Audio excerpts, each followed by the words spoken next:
इतिहास के पन्नों में मुगल साम्राज्य की बात हो तो अक्सर लड़ाइयों और जंग का ही जिक्र होता है।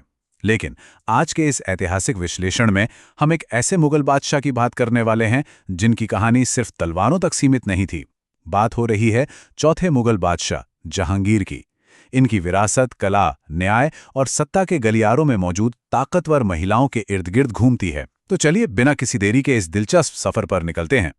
आज की इस चर्चा को हम 5 हिस्सों में समझेंगे। सबसे पहले राजकुमार सलीम की बगावत, फिर उनका न्याय और प्रशासन, उसके बाद नूरजहां का बढ़ता दबदबा, कला और संस्कृति का स्वर्णकाल, और आखिर में उनके जीवन के अंतिम दिन और फिर से भड़का विद्रोह। तो आइए हमारे पहले अध्याय की तरफ बढ़ते हैं, राजकुमार सलीम का विद्रोह, जहां वफादारी से ज्यादा महत्वाकांक्षा भारी पड़ गई।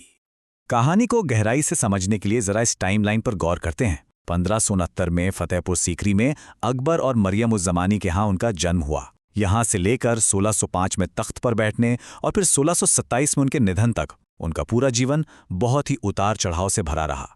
बात है साल 1599 की। उस वक्त बादशाह अकबर जीवित ही थे, लेकिन कहते हैं ना कि सत्ता की भूख बहुत बड़ी होती है।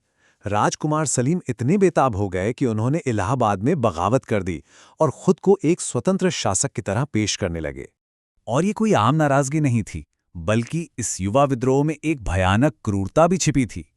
सलीम ने सिर्फ खुद को स्वतंत्र ही घोषित नहीं किया, बल्कि एक कदम और आगे बढ़कर अकबर के सबसे वफादार दरबारी अबुल फजल की हत्या तक करवा दी। मतलब सिंहासन के लिए कोई भी हद पार की जा सकती थी। खैर, सत्ता की इस कश्मकश से आगे बढ़ते हैं हमारे दूसरे अध्याय की ओर, न्याय और प्रशासन, जिसे न्याय की जंजीर के नाम से भी जाना जाता है। 1605 में बादशाह बनने के बाद जहांगीर ने न्याय का एक बहुत ही दिलचस्प प्रतीक स्थापित किया, न्याय की जंजीर। और ध्यान रहे, ये कोई मुहावरा या किताबी बात नहीं थी। उनके महल के बाहर सचमुच सोने की एक भारी जंजीर लटकी हुई थी, जिसमें ढेरों घंटियां बंधी थीं। ये जंजीर सिर्फ दिखावा नहीं थी, बल्कि उनके प्रशासन का एक मजबूत स्तंभ थी। कोई भी आम इंसान इसे खींचकर सीधे बादशाह से न्याय मांग सकता था। इसके अलावा प्रशासनिक स्तर पर उन्होंने कोई उथल-पुथल करने के बजाय बहुत ही समझदारी से अपने पिता अकबर की सहिष्णु और उदार नीतियों को ही आगे बढ़ाया। अगर सैन्य सफलताओं की बात करें तो 1615 का साल एक बड़ा मील का पत्थर साबित हुआ। जहांगीर के बेटे खुर्रम ने, जिन्हें दुनिया आगे चलकर शाहजहां के नाम से जानने वाली थी, मेवाड़ के राणा अमर सिंह को मुगलों के अधीन आने पर मजबूर कर दिया। साम्राज्य विस्तार के लिए यह सच में बहुत बड़ी जीत थी। चलिए अब रुख करते हैं हमारे तीसरे भाग का, जहां बात होगी मुगल दरबार की तस्वीर बदल देने वाली नूरजहां के बढ़ते हुए प्रभाव की। 1611 में जहांगीर ने मेहरुन्निसा से निकाह किया। शादी के बाद उन्हें जो खिताब मिला वो उनके व्यक्तित्व को पूरी तरह से बयां करता है, नूरजहां, जिसका मतलब ही है संसार की रोशनी। वो बेहद कुशाग्र, चतुर और महत्वाकांक्षी महिला थी। अगर हम पुरानी पारंपरिक जीवनियों से थोड़ा हटकर देखें तो पता चलता है कि जहांगीर के शासन के आखिरी सालों में साम्राज्य की असली बागडोर असल में नूरजहां के ही हाथों में थी।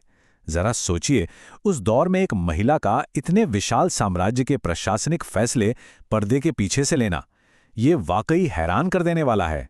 राजनीति से थोड़ा हटते हैं और हमारे चौथे हिस्से की तरफ बढ़ते हैं, कला और संस्कृति का एक सुनहरा दौर। ये वो समय था जब मुगल चित्रकला अपने बिल्कुल चरम पर थी। जहांगीर खुद कला के बहुत बड़े पारखी थे। सिर्फ चित्रकला ही नहीं, साहित्य से भी उनका गहरा लगाव था।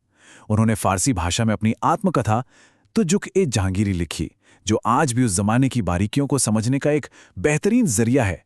वास्तुकला की बात करें तो इस दौरान पिएट्रा ड्योरा नाम की एक बेहद जटिल और बारीक तकनीक की शुरुआत हुई। इसका सबसे शानदार उदाहरण आगरा में बना एतमादुद्दौला का मकबरा है। दिलचस्प बात यह है कि नूरजहां के पिता का यह मकबरा पूरी तरह से सफ़ेद संगमरमर से बनी पहली मुगल इमारत थी। लेकिन हर शानदार कहानी का एक अंत होता है, और अब हम पहुंच गए हैं आखिरी अध्याय पर, अंतिम दिन और विद्रोह, जहां कर्मों की गूंज वापस सुनाई देती है।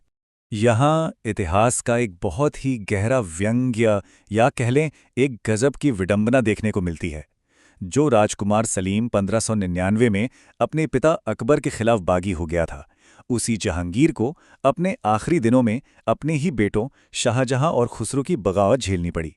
मतलब सत्ता की वही पुरानी लड़ाई, इतिहास बिल्कुल खुद को दोहरा रहा था। और अंततः ये सारा संघर्ष अपने आखिरी पड़ाव पर आ पहुंचा। 28 अक्टूबर 1627। ये तारीख सिर्फ एक दिन नहीं बल्कि एक पूरे युग के अंत का प्रतीक है। कश्मीर से लौटते समय रास्ते में ही जहांगीर ने अपनी अंतिम सांस ली। उनके निधन के बाद उन्हें आज के पाकिस्तान में स्थित लाहौर के शाहदरा में दफनाया गया। महत्वाकांक्षा, कला और सत्ता के संघर्ष से भरा जहांगीर का वो शोर शराबे वाला जीवन रावी नदी के शांत किनारों पर आकर हमेशा के लिए खामोश हो गया। तो जाते जाते एक बड़ा सवाल पीछे छूट जाता है जो सोचने पर मजबूर कर देता है। क्या जहांगीर न्याय की जंजीर स्थापित करने वाले एक महान और न्यायप्रिय शासक थे, या फिर कला के एक बेजोड़ संरक्षक, या महज एक ऐसा पुल जिसने अकबर की नींव को शाहजहां के स्वर्ण युग तक पहुंचाया? इसका जवाब शायद इतिहास की इसी जटिल विरासत में कहीं छिपा है। आज के इस विश्लेषण में हमारे साथ जुड़ने के लिए बहुत बहुत शुक्रिया।